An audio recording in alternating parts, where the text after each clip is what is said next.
Dear student, मैं प्रदीप मिश्रा। मैंने इधर बीच कुछ वीडियोस डाले, आपने उसे देखा होगा। परीक्षा आ रही है, एक सिपाही यूपी सिपाही की एग्ज़ाम आ रहा है। वो पहले तो 5 जनवरी के आसपास पेपर था, लेकिन थोड़ा 10 दिन बढ़ गया। अब ये 18-19 को होने वाला है। तो मैंने कुछ क्वेश्चंस का एक बंच बनाया है, इकट्ठा किया है कि अगर कोई विद्यार्थी इन प्रश्नों को तैयार कर ले तो परीक्षा पास हो सकता है, उसको ज़्यादा समस्या नहीं आएगी। तो कुछ प्रश्नों पर हम चर्चा करेंगे, वो पूरे सिलेबस से रिलेटेड होगा, कोई एक टॉपिक से नहीं रिलेटेड होगा। वो उसमें आपने देखा होगा, अगर उनके पुराने पेपर्स आप देखें तो कुछ क्वेश्चन तो एकदम छोटे छोटे हैं, केवल कैलकुलेशन करना था। और कुछ क्वेश्चन तो ऐसे देखने में जो बड़ी साइज़ के लिखे हुए, हालांकि उसमें काम बहुत कम है, लेकिन साइज़ उनका बड़ा साइज़ था। तो उसमें बच्चे जो है थोड़ा घबरा गए कि कैसे इतना बड़ा सवाल क्वेश्चन सॉल्व किया जाएगा। तो हमने कुछ क्वेश्चन इकट्ठा किए हैं, तो उन क्वेश्चंस पर हम चर्चा करेंगे। और आप देखिए कि उन्हें सॉल्व कैसे करना है, ये देखना है आपको कि कैसे सॉल्व करना है। कुछ क्वेश्चन ये रहे, हम एक एक करके सारे क्वेश्चन पर बात करेंगे। पहला क्वेश्चन लिखा हुआ है कि किसी वस्तु को 693 रुपये में बेचकर छाया को 26% का लाभ होता है। ध्यान रखिए, 693 में बेचा गया है और 26% का लाभ हुआ है। क्रय मूल्य पूछा गया। आपको जहाँ क्रय मूल्य पूछा गया, मान लिया क्रय मूल्य x है। अगर आप क्रय मूल्य को x मान लें तो क्या होगा, इसको 26% लाभ पर कैसे बेचना है। तो लाभ हो रहा है, ध्यान रखना है, 100 बेस होता है और 26% का लाभ हो रहा है, तो आपको 126/100 लिखना होगा। 126/100 बराबर होगा आपका 693। बस कुछ नहीं करना है, x यही रोक लें और इसे जाने दें उस साइड, तो हो जाएगा 693 गुणा 100 अपान 126। आप इसे थोड़ा सा छोटा कर सकते हैं, 2 से काट सकते हैं और इससे ये संख्या कट रही है। देखो जरा, एक बार में गई अब फिर एक बार में गई, तो आपका उत्तर आ गया 550 रुपया। ये आपका आंसर आ गया। तो उस छाया का वस्तु का क्रय मूल्य 550 है और उसे 693 बेचा गया और 26% का लाभ हुआ। जब आप आगे ऐसे और कोई सवाल करेंगे तो आपको लगेगा कि अब कुछ करना ही नहीं, आप डायरेक्ट ये वैल्यू लिख सकते हैं। फार्मूला याद करने की ज़रूरत बिल्कुल नहीं है, आप तुरंत किसी सवाल को कर सकते हैं। एक सवाल आप देखिए, लिखा है 729 चॉकलेट को 45:36 के अनुपात में बांटा गया, तो छोटे भाग का आधा कितना होगा। देखिए, बांटा जाना तो सिंपल हो गया, अब ये जो अलग से लिख दिया छोटे भाग का आधा कितना होगा, बच्चा इसी में कंफ्यूज हो जाता, बाद में वही करना छोड़ देता है और सवाल गलत चला जाता है। देखिए क्या करेंगे, सबसे पहले हम छोटा भाग निकालते हैं। तो अगर हम इस सेकेंड वाले क्वेश्चन को करते हैं तो 729, आप जानते हो कि अनुपात बटे अनुपाती योग, तो उसका छोटा भाग 36 है, तो हम लिख सकते हैं गुणा 36 अपान अनुपाती योग जोड़ेंगे आप तो हो जाएगा 81। 81 से आप देख रहे होंगे तो 9 बार में ये कट रहा होगा, 9 बार में, यानी पूरी संख्या हो गई 9 गुणा 36। परंतु मुझे उसका आधा कहना है, आधा कहना तो बटा 2 फिर कर लो, अभी ये कर लो, क्या दिक्कत हो जाएगी। हमने बटा 2 भी कर लिया और 2 से ये संख्या हमने काट दिया, 18 आ गया। 18 9 में 162 आपका उत्तर बन जाएगा। ये आराम से एक बार में आपका क्वेश्चन हो गया। एक एक लाइन का क्वेश्चन है, लेकिन क्वेश्चन में अब वही है, थोड़ा गलती हो सकती है। ये क्वेश्चन है कि 4250 रुपये का 4% वार्षिक दर से साधारण ब्याज की दर से 5 वर्ष का ब्याज कितना होगा। मूलधन गुणा दर गुणा समय बटा 100। आप जानते होंगे साधारण ब्याज के लिए मूलधन गुणा दर गुणा समय बटा 100। एक बच्चा बोला कि मूसंदर बटा 100, मूलधन गुणा समय गुणा दर गुणा समय बटा 100। तो आप कुछ नहीं करने हैं, 4250 गुणा दर कितना है 4, समय कितना है 5 बटा 100, बस इसी को काट दीजिए, काम हो गया। आप देखेंगे तो 1 0 तो ऐसे कर लो इसको आप, 20 20 25 100 और 5 से इसको काट दीजिए, आपका आंसर आ गया 5 8 40, 5 5 25 और 0, आपका उत्तर आ गया 850 रुपये। देख रहे हैं, इतना सिंपल होता है। छोटे छोटे सवाल ही तो आते हैं, लेकिन हम वहीं कहीं कंफ्यूज हो जाते हैं। हमको लगता है कि जो है अब आपको क्या करना है कि इसी तरह के और सवाल बनाने हैं। मैं अभी बताता हूँ, मिटाने से पहले मैं बताऊंगा कि हर सवाल पर, एक एक सवाल पर आप 2-2 3-3 घर में बना लीजिएगा। बनाने का तरीका बताऊंगा। देखिए, चक्रवृद्धि ब्याज पर सवाल आया, 2100 रुपये का 10% वार्षिक दर से 2 वर्ष का चक्रवृद्धि ब्याज कितना होगा। चक्रवृद्धि ब्याज का जो फार्मूला है वो पहले मिश्रधन निकालता है, आप जानते होंगे। ए बराबर पी फार्मूला है 1 + r/100 पावर 2 n अब हम इसमें वैल्यू रख दे रहे हैं 2100, 1 प्लस दर कितना 10% और पावर 2, 0 0 कैंसिल, 2100 गुणा 11/10 गुणा 11/10। इन दोनों शून्य से ये दोनों शून्य कट गया, आपका उत्तर आ गया 21 गुणा 121, 11 गुणे 11 121 गुणा कर रहा हूँ, 21 1 21 2, 21 गुना 42 और 2 44, 4 21 21 4 25। अब ये क्या आ गया आपका, ये मिश्रधन है, ध्यान रखना होगा मिश्रधन है और हमसे ब्याज पूछा गया है। ब्याज पूछा गया इसका मतलब इसमें से हमको मूलधन घटा लेना चाहिए। अब हम इसमें से मूलधन 2100 घटा देंगे तब हमारा ब्याज आ जाएगा 441 रुपये। अगला क्वेश्चन है कि x अनुपात 9 समानुपाते है 105 अनुपाते 21, तो x का मान बताओ। आप जानते हो कि चतुर्थानुपाती का मामला है ये, चतुर्थानुपाती जहाँ पर ये कहीं वैल्यू आती है x अनुपाते 9 समानुपाते 105 अनुपाते 21, तो आप जानते ये होता है बाह्य पदों का गुणनफल बराबर अंतः पदों का गुणनफल। तो आप बताओ x की वैल्यू क्या हो जाएगी 9 गुणा 105 बटा 21, 21 25 105, 9 5 में 45। इस प्रकार आपका ये x की वैल्यू आ गई। देखिए लास्ट क्वेश्चन है आपका, एक ट्रेन की गति 54 किलोमीटर प्रति घंटा है, वह 9 सेकंड में एक खंभा पार करती है, तो 29 सेकंड में एक प्लेटफॉर्म पार करती है, तो प्लेटफॉर्म की लंबाई बताइए। अब देखिए अगर वो 54 किलोमीटर प्रति घंटा और 9 सेकंड में ट्रेन की खंभा पार कर रही है, तो ट्रेन की लंबाई मिल जाएगी आपको, ट्रेन की लंबाई आपको मिल जाएगी, वो हो जाएगा 54 किलोमीटर प्रति घंटा है, इसको आप 5/18 कर देंगे तो ये मीटर प्रति सेकंड में चाल आ जाएगी और 9 सेकंड तक वो गाड़ी चल रही है।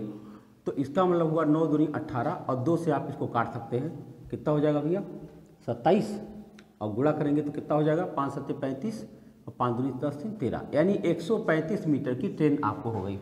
अब कह रहे हैं कि वो 29 सेकंड में प्लेटफॉर्म पार करती है। जरा बताइए 29 सेकंड में प्लेटफॉर्म पार करेगी, जब आपको ट्रेन की लंबाई, ट्रेन की चाल आपको कन्फर्म है, जरा देख लो कि ट्रेन द्वारा 29 सेकंड में कितना दूरी तय की जाएगी और वह दूरी कितना होगी, अपनी लंबाई प्लस प्लेटफॉर्म की लंबाई के बराबर होगी। तो हम निकाल देते हैं ट्रेन, अगर 54 किलोमीटर प्रति घंटा ट्रेन जा रही है तो यह 29 सेकंड में कितना दूर जाएगी, इसको चेक कर लेते हैं। 18 3 54 और 15 से इसको आप गुणा करें, 15 9 में 135, 13 और 15 दूनी 30 और 13 43, इतना मीटर होगा, जिसमें से 135 मीटर की तो हमारी ट्रेन ही है, तो प्लेटफार्म की लंबाई आ जाएगी 135, इसमें से माइनस कर देंगे तो आपका उत्तर कितना आ जाएगा 300, यानी प्लेटफार्म की लंबाई आ गई। देखिए कुछ नए क्वेश्चन के साथ, ए तथा बी किसी काम को क्रमशः 30 दिन तथा 45 दिन में कर सकते हैं, तो दोनों मिलकर उस काम को कितना दिन में करेंगे। ये वो काम समय का सवाल है। काम समय के प्रश्न को अगर आप यूनिट से करें तो मेरे ख्याल से बहुत जल्दी कर सकते हैं।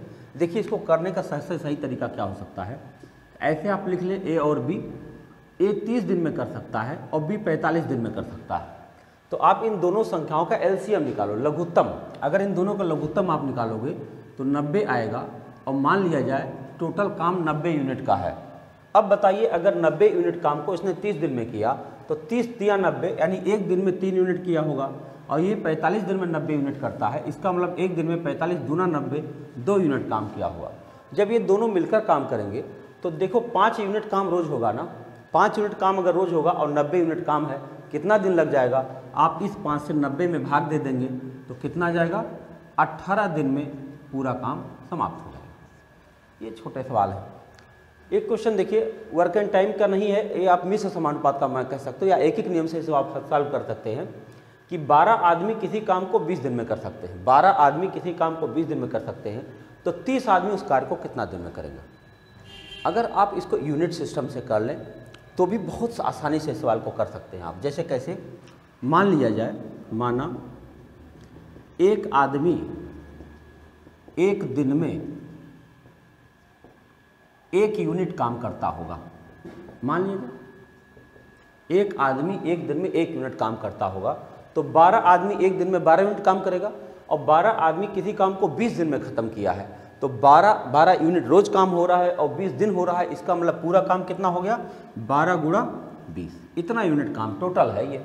अब इस टोटल काम को 30 आदमी कितना दिन में कर पाएंगे। आप जानते हो 30 आदमी करेंगे तो 30 यूनिट काम रोज होगा, और 30 यूनिट काम रोज होगा तो इतना काम कितने दिन में समाप्त होगा। आप केवल 30 से भाग दे दीजिए, बस काम हो जाएगा। 0 0 कट गया, 3 चौके 12, 4 दूना 8 दिन लगेंगे। 8 दिन में आपका ये पूरा काम समाप्त हो जाएगा। ये सवाल है कि रीता घर से स्कूल 15 किलोमीटर प्रति घंटा की चाल से जाती है और तथा वापस 10 किलोमीटर प्रति घंटा गति से आती है, उसकी औसत चाल बता दीजिए। देखिए ये तो है, अगर आप इसको फार्मूले से लगाना चाहें तो ये 2xy अपान x प्लस वाई फार्मूले से किया जा सकता है, लेकिन फार्मूला ना लगा करके अगर आप एलसीएम पर भरोसा करें, लघुत्तम पर, तो देखिए कितना आसानी से सवाल को किया जा सकता है कि जाते समय जो उसकी चाल है वो है 15 किलोमीटर प्रति घंटा और आते समय उसकी चाल है 10 किलोमीटर प्रति घंटा। 15 और 10 का आप लघुत्तम ले लो, 15-10 का लघुत्तम हो जाएगा 30। और कल्पना कीजिए घर से स्कूल उसका 30 किलोमीटर दूर होगा, तो घर से वो स्कूल 30 किलोमीटर जाना है उसको और 30 किलोमीटर वापस आना है। 60 किलोमीटर टोटल उसको यात्रा करनी है। कितनी जानी है? 30 किलोमीटर जाना है और 30 किलोमीटर आना है। तो आप ज़रा बताओ, जिस समय वो जा रही है 15 की चाल से, तो 30 किलोमीटर जाना है, तो जाते समय 15 दूना 30, 2 घंटे लगेंगे। और आएगी वो 10 की चाल से, तो 30 किलोमीटर आना है 10 की चाल से, तो आते समय उसे 3 घंटा लगेंगे। टोटल उसे 5 घंटे लगेंगे 60 किलोमीटर दूरी चलने में। तब उसकी औसत चाल क्या हो जाएगी? कुल दूरी बटा कुल समय, और काट देंगे तो आ जाएगा 12 घंटे। 12 घंटे में वह 12 किलोमीटर प्रति घंटा उसकी औसत चाल आ गई। 12 किलोमीटर प्रति घंटा औसत चाल आ गई। इस तरह से आप देख रहे हैं कि कितने आसानी से आप छोटे प्रश्नों को सॉल्व करते जा रहे हैं।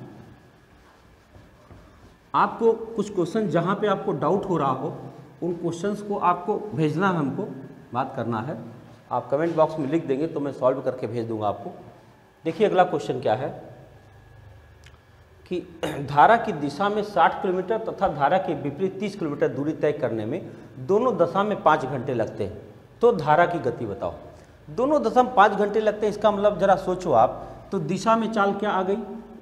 दिशा में अगर हमको चाल बतानी हो तो आप जानते हो 60 किलोमीटर गया है और 5 घंटे लगे हैं, तो इसका मतलब 12 किलोमीटर प्रति घंटा चाल है दिशा में। अब अगर विपरीत चाल देखा जाए तो विपरीत चाल कितनी है? विपरीत चाल में 30 किलोमीटर जाना है और 5 घंटा लगेगा, तो चाल आ गई 6 किलोमीटर प्रति घंटा। अब बताओ, दिशा में चाल आपको पता चल गई और विपरीत दिशा में चाल पता चल गई, तो अगर आपको धारा की चाल बताना है और नाव की चाल बताना, अगर आपको पता है तो अच्छी बात, नहीं पता है तो जान लीजिए कि अगर दोनों चाल हमें पता है तो हम अगर इन दोनों संख्याओं को जोड़कर आधा करते हैं तब हमें नाव की चाल पता चल पाती है, और अगर इन्हें घटाकर आधा करें तो धारा की चाल पता चल पाती है। ऐसे सोच लो, मैं दोनों चाल बता दे रहा हूँ। अगर हमें नाव की चाल बतानी हो तो नाव की चाल होती है 12 + 6, इन दोनों को जोड़ा जा रहा है, बटा 2, 12 6 18 का आधा यानी 9 किलोमीटर प्रति घंटा। और अगर हमें धारा की चाल पता करनी हो, धारा की चाल, तो इन्हें घटाकर बटा 2 करते हैं, 12 - 6 बटा 2 यानी 6 बटा 2 यानी 3 किलोमीटर प्रति घंटा। तो ये बढ़िया तरीका है कि बहुत आराम से आप इसको जान सकते हैं कि नाव की चाल क्या है और धारा की चाल क्या है। इसमें तो धारा की चाल पूछी गई है, तो धारा की चाल आपकी 3 किलोमीटर प्रति घंटा आ गई। एक क्वेश्चन लिखा है कि 750 रुपये की वस्तु को 660 रुपये में बेचा गया, कितने % छूट दिया गया? भाई देख लो कितने रुपए छूट हुए। 750 की चीज़ है और 660 में खरीदा है, तो छूट कितना मिला? तो ऐसे आप देख लो, 15 में से 6 घटाए 9, 90 रुपये की छूट मिल गई उसको। तो 90 रुपये की छूट अगर मिली है 750 पर, तो कितने % छूट है? छूट % ज्ञात करने के लिए आपको 90 बटा 750 और गुणा 100, आप इसे काट देंगे तो बहुत आराम से हो जाएगा। 25 चौके 100, 25 तिया 75 और 3 तिया 9, 3 चौके 12% छूट दिया गया है उस वस्तु पर उसको। लास्ट क्वेश्चन यहाँ दिख रहा कि 29,200 रुपये का 10% वार्षिक दर से 438 दिन का साधारण ब्याज कितना होगा? साधारण ब्याज का फार्मूला आपको पता है, मूलधन गुणा दर गुणा समय बटा 100। कुछ नहीं करना है, सीधे वैल्यू रख देना है। इसमें केवल एक प्रॉब्लम की वजह से इसे सवाल बनाया गया, जो यहाँ पर वर्ष ना लिख करके 438 दिन दिया गया। कोई बात नहीं, 438 दिन दिया गया है तो हम बटा 365 कर देंगे और उसे वर्ष बना ले जाएंगे। देखिए मूलधन मैं लिख रहा हूँ 29,200, दर की लिख रहा हूँ 10% और समय लिख रहा हूँ 438। अब 438 अगर समय है तो बटा 365 होगा और बटा तो 100 होगा ही होगा। देखो जरा, मूलधन गुणा दर गुणा समय बटा 100, काट देना है आपको, उत्तर बन जाना है। इसको अगर हम दोनों जरूर काट दें तो आप देख रहे हैं कि ये दोनों संख्याएं 73 से कट रही हैं। 73 73 से देखिए 4 बार में ये कट रहा, 5 बार में ये कट रहा, और 5 से 2 बार में ये कट रहा। 4 दूनी 8, 8 से इसमें आप गुणा कर लो, 8 8 64, 6 8 3 24, 6 30, 3 8 चौक 32 और 3 35, 3504 रुपये आपका ब्याज निकल आया। आपको ये मैं सलाह दूंगा कि एक एक सवाल जो आप देख रहे हो आप खुद से देखो। आपके घर में जो किताबें होंगी उन किताबों में जो एग्जाम्पल्स दिए गए होंगे उनको लगाने की कोशिश करिए, अपने तरीके से लगाइए। वो तरीका कोई ज़रूर नहीं कि उनका तरीका फॉलो करने की ज़रूरत है, कोई ज़रूर हमारे भी तरीके को मत फॉलो करें, आप अपना तरीका सोचें। अगर आप उसको किसी सवाल को 5-6 बार लगा ले जाते हैं तो यकीन मानिए आपका अपना तरीका डेवलप होगा जो सबसे बेहतर होगा, और उसको डेवलप कर लेंगे फिर कोई बंदा किसी भी परीक्षा में आपको फेल नहीं कर सकता।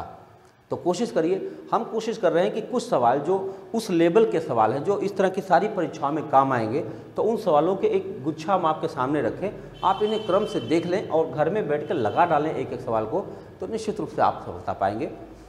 मैं आगे कंटिन्यू करता हूँ। देखिए सवाल देखता हूँ, ये पहला क्वेश्चन दिख रहा है कि इस संख्या में ये जो कैलकुलेशन लिख रखी है इसमें इकाई का अंक क्या होगा। आपको बताएं, इकाई अंक जानने के लिए आपको उस इक्वेशन के इकाई अंक पर जंप करते चले जाना है। क्यों जंप करना है इकाई अंक पर? देखिए जब भी कभी हम दो संख्याओं का गुणा करते हैं, जैसे इसमें ट्रायल करके हम आपको दिखा दें कि मान लीजिए 57 में हम 26 का गुणा कर रहे हैं, तो आप देखोगे 6 7 42, फिर यहाँ कुछ लिखा जाएगा, फिर 2 का पहाड़ा पढ़ेंगे, यहाँ कुछ लिखा जाएगा, और जोड़ा जाएगा जब तो 2 के नीचे 2 ही रहेगा, और यहाँ कुछ आएगा। जब भी कभी आप दो अंकों का गुणा करते हैं तो आपको इस तरह की फ्रेमिंग नज़र आती है। इसको देखकर आपको क्या महसूस होता है कि जब भी कभी हम दो संख्याओं का गुणा करते हैं तो उनका इकाई गुणा इकाई करने पर जो इकाई अंक प्राप्त होता है, उत्तर का इकाई अंक भी वही रहता है, क्योंकि इसके नीचे दोबारा कुछ लिखा नहीं जाता। बस इसी सुविधा का हम लाभ उठाएंगे और हम इसमें इकाई टू इकाई जब करते चले जाएंगे। तो आप देखिए 7 छक्के 42, इकाई अंक 2, 2 तिया 6, इकाई अंक 6, 6 चौके 24, इकाई अंक 4, और 4 तिया 12, इकाई अंक 2। पहले सवाल में आपका उत्तर आ गया, इकाई अंक आपका कितना प्राप्त हुआ? 2 प्राप्त हुआ। दूसरा सवाल आप देख लीजिए, इसमें लिख रखा है कि किसी परीक्षा में 500 अंकों में से 405 अंक प्राप्त किया है, उसने कितना % अंक प्राप्त किया? देखो अगर आपको बचपन याद हो तो इसमें अक्सर गलती हो जाती थी, कौन सी संख्या ऊपर लिखनी कौन ऊपर लिखनी। तो मैं आपको बता दूं, प्राप्तांक ऊपर लिखा जाता है। प्राप्तांक में जो प्राप्त हुआ है ऊपर, और बटा पूर्णांक का गुणा 100। यानी आप इसे एक एक नियम से भी कर सकते हैं। ऐसे आप सोच लो कि 405 उसे मिला है, 405 उसे मिला है, अब कुल परीक्षा 500 अंकों की है और गुणा 100। आप इसे काट दोगे तो पता चल जाएगा कितने % अंक मिला है। आप देखिए 81% उसे अंक मिला है, 81%। अगर मान लो किसी को असुविधा हो तो आप जो है इसको एक एक नियम से भी निकाल सकते हो। एक एक नियम का तरीका मैं बताता हूँ। जैसे देखो 500 में से पाया कितना पाया? 405। तो एक में क्या पाएगा? एक में पाएगा कितना पाएगा? सोचो, एक में पाएगा 405 है ये, 405 बटा 500। तो 100 में कितना पाएगा? 100 में पाएगा 405 बटा 500 और गुणा 100। अब आप काट देंगे, फिर आप बाद में वही आंसर आ जाएगा। मतलब कहने का तात्पर्य ये हुआ कि आपको कहीं कोई फंसना नहीं है। छोटे छोटे ही सवाल आते हैं, अगर आप केयरफुली उसे पढ़ पाएँ और दबाव में ना आएँ। जानते हो प्रेशर में लोग अक्सर गलतियाँ कर देते हैं, तो प्रेशर में ना आए। बड़े सवाल नहीं है, एकदम छोटे सवाल हैं, और उन सवालों को आप लगा कर देखें तो आप पाएंगे कि बहुत आराम से उस परीक्षा में आप सफलता प्राप्त कर सकते हैं। ये देखिए वेन डायग्राम का क्वेश्चन है। एक क्वेश्चन बनाया गया, उस पर कुछ सवाल दिए गए हैं। ये तमिल भाषा है, ये कन्नड़ है, ये हिंदी भाषा है, और एक ग्राफ आपके सामने दिख रहा है। पहला क्वेश्चन है, केवल एक भाषा जानने वाले व्यक्तियों की संख्या क्या है? भैया केवल एक भाषा जानने वाले एकदम किनारे लिखे हुए हैं, देख लीजिए। ये 300 हैं, ये 500 हैं, ये 250 है। ये केवल एक भाषा जानने वाले लोग हैं। यानी पहला क्वेश्चन का आपका जवाब हो जाएगा 300 + 500 + 250। जोड़ लीजिए, 3 5 8 2 10, 1050। यानी 1050 लोग हैं जो केवल एक भाषा जानते हैं, दूसरी कोई नहीं जानते। या तो तमिल जानते हैं, या तो कन्नड़ जानते हैं, या तो हिंदी जानते हैं, केवल एक भाषा जानते हैं। दूसरा क्वेश्चन था, केवल 2 भाषा जानने वाले कौन हैं? भाई केवल 2 भाषा जानने वाले ये लोग हैं, जहाँ 150 लिखा है, जहाँ 100 लिखा है, जहाँ 150 लिखा है। ये केवल 2 भाषा जानने वाले लोग हैं। ये 3 भाषा नहीं जानते, ये एक भाषा नहीं जानते, 2 भाषा जानते हैं। देखो ये लोग 150 लोग जो हैं तमिल और कन्नड़ दोनों जानते हैं। ये 150 लोग तमिल और हिंदी दोनों जानते हैं। ये 100 लोग कन्नड़ और तमिल दोनों, हिंदी दोनों जानते हैं। तो केवल 2 भाषा की जहाँ तक बात करें तो वो सवाल बनेगा आपका 150 प्लस 150 और प्लस 100, यानी 1.5 300 1 400। 400 लोग ऐसे हैं जो केवल 2 भाषा जानते हैं। तीनों भाषा जानने वाले व्यक्तियों की संख्या कौन है? एकदम बीचों बीच केंद्र में जो दिख रहे हैं वही तीनों भाषा जान रहे हैं, 50 लोग हैं। 3 भाषा जानने वाले लोग 50 दिख रहे हैं जो ठीक बीचों बीच में पाए जाते हैं। अब देखिए लास्ट क्वेश्चन दिख रहा है, कम से कम 2 भाषा जानने वाले। कम से कम मतलब क्या होता है, ध्यान रखिएगा। कम से कम 2 भाषा किसे कहते हैं? अब आपको यहाँ पर 2 शब्दों की जानकारी होनी चाहिए, कम से कम क्या है और अधिक से अधिक क्या है। सवालों में अक्सर मिल जाता है, तो मैं चौथा क्वेश्चन बताने से पहले मैं आपको कम से कम और अधिक से अधिक समझा दूँ। सपोज करिए कहीं लिखा है कम से कम 3, कहीं कोई और क्वेश्चन पर बात कर रहा हूँ, कहीं लिखा है कम से कम 3। इसका मतलब हुआ अंग्रेजी में इसको कहते हैं एटलीस्ट 3, कम से कम 3। कम से कम 3 का मतलब हुआ 3 से कम नहीं, अधिक चाहे जितना। 3 से कम नहीं, अधिक चाहे जितना, चाहे जितना। ये इसका मतलब बता रहा हूँ आपको। अगर कहीं लिखा रहे अधिक से अधिक 3, अधिक से अधिक 3, इसका क्या मतलब होता है? अधिक से अधिक 3 का मतलब हुआ 3 से अधिक नहीं, कम चाहे जितना। 3 से अधिक नहीं, कम चाहे जितना, चाहे जितना। और अगर कहीं केवल लिखा है केवल, केवल 3 का मतलब केवल 3 होता, ओनली 3, ना कम ना ज़्यादा। ठीक है, अभी भाषा क्लियर हो गई। अब सवाल यहाँ था कम से कम 2 भाषा जानने वाले लोग। कम से कम 2 भाषा का मतलब 2 से कम नहीं, अधिक चाहे जितना। तो उसमें आपका तीनों भाषाओं के जानकार भी मिल जाएंगे और तब आपका उत्तर बन जाएगा। चौथा क्वेश्चन मैं बता रहा हूँ, तो 150 प्लस 150 प्लस 100 और प्लस 50, यानी आपका उत्तर आ जाएगा 450। यानी 450 लोग हैं जो कम से कम 2 भाषा जानते हैं। हम ऐसे तमाम क्वेश्चन ऐसे आपको ढूंढते रहेंगे, आपके सामने लाते रहेंगे। आपको भी चाहिए कि आप उनको देखिए, शेयर करिए, अपने मित्रों को बताइए कि इन सवालों को अगर आप तैयार कर लेते हैं तो आप इस परीक्षा में निश्चित रूप से विजय हासिल करेंगे, इसमें कोई शक नहीं। देखिए कुछ क्वेश्चन और हैं। अगर हमारे सामने ये है कि 18, 27 तथा एक तीसरी संख्या का औसत 30 है। 18, 27 तथा एक तीसरी संख्या का औसत 30 है, तो तीसरी संख्या बताओ। तीसरी संख्या आप कैसे बता सकते हैं? देखिए 18 प्लस 27 प्लस तीसरी संख्या को मैं x मान लेता हूँ, इसका औसत कितना है? 30 है। देखो औसत कैसे निकलता है? पदों का योग बटे पदों की संख्या, औसत 30 है। अब बताइए अगर हम इसको सॉल्व करें तो 3 वहाँ जाएगा तो 90 बन जाएगा। बताइए जरा x बराबर क्या हो जाएगा? 90 माइनस, इनको जोड़े 8 7 15 और 2 1 3 1 4, 45। आपका उत्तर आ गया 45। तो तीसरी संख्या आपकी 45 है। ये देखिए क्वेश्चन कैसा है, लिखा हुआ है कि यदि, जरा ध्यान देखिए, 5 का पावर 25 माइनस 24 प्लस 2 बराबर 125 है। इसका तात्पर्य क्या हुआ? 25 में से 24 घटा दो आप, 1 आया, 1 प्लस 2 3 आया। इसका मतलब हुआ 5 का क्यूब बराबर 125 है। मतलब यही किया जा रहा है। तो जरा बताइए कि 4 का power 36 plus 4 minus 80 divided by 2 क्या होगा? जरा बताइए। 80 डिवाइडेड बाई 2 करोगे आप 40 आएगा, इसको जोड़ोगे आप 40 आएगा, 40 माइनस 40 0 आएगा, यानी 4 का पावर 0 आएगा। 4 का पावर 0 क्या होता है? 1 होता है। ये देखिए क्वेश्चन लिखा है, ये समांतर श्रेणी का क्वेश्चन है। 7, 13, 19 का 19वां पद बताइए क्या होगा? 19वां पद देखिए कैसे निकलता है।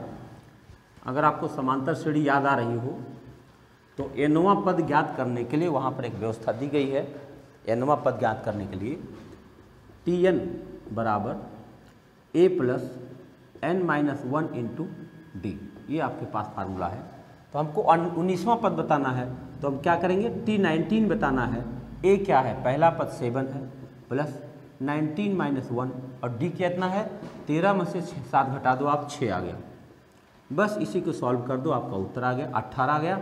18 छक्का 108, 115। इस प्रकार आप कह सकते हो कि अगर यह सीरीज आगे बढ़ाई जाए तो इसका 19वां पद क्या बन जाएगा? 115।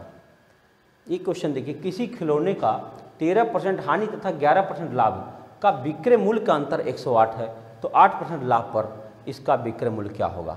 सबसे पहले मुझे इसका क्रय मूल्य ज्ञात करना पड़ेगा। अगर आप एक रेखा खींच लें ऐसे और यहाँ पर क्रय मूल्य समझ लें, तो देखिए 13% लॉस कहाँ होगा, यहाँ पर जीरो की साइड, और 11% लाभ कहाँ होगा, यहाँ पे होगा। तो ज़रा बताइए इन दोनों के बीच में कुल परसेंटेज गैप कितना हुआ, 24, और इनके के मूल्यों का अंतर कितना आ रहा है, 108। यानी कि हम कह सकते हैं किसी संख्या का 24% बराबर है 108, तो वह संख्या कितनी हो जाएगी, 108 गुणा 100/24। इससे क्या मिल गया, आपका क्रय मूल्य पता चल गया, क्रय मूल्य। अब बताइए क्रय मूल्य है और कह रहे हैं 8% लाभ पर उसका विक्रय मूल्य क्या होगा, तो हम 8% लाभ यही ले लेते हैं, क्रय मूल्य हमारे सामने है। तो आप यहाँ पर आगे बढ़ा दीजिए 108/100, बस इसी को काट दीजिए, आपका उत्तर बन जाएगा। 100 आपका कैंसिल हो गया, 12 से काट रहा हूँ, 12 9 108, 12 दूना 24, और 2 से काट दिया, 2 5 10, 2 चौके 8, 54 का 9 से गुणा करें, 9 चौके 36, 3 9 5 45, 3 48।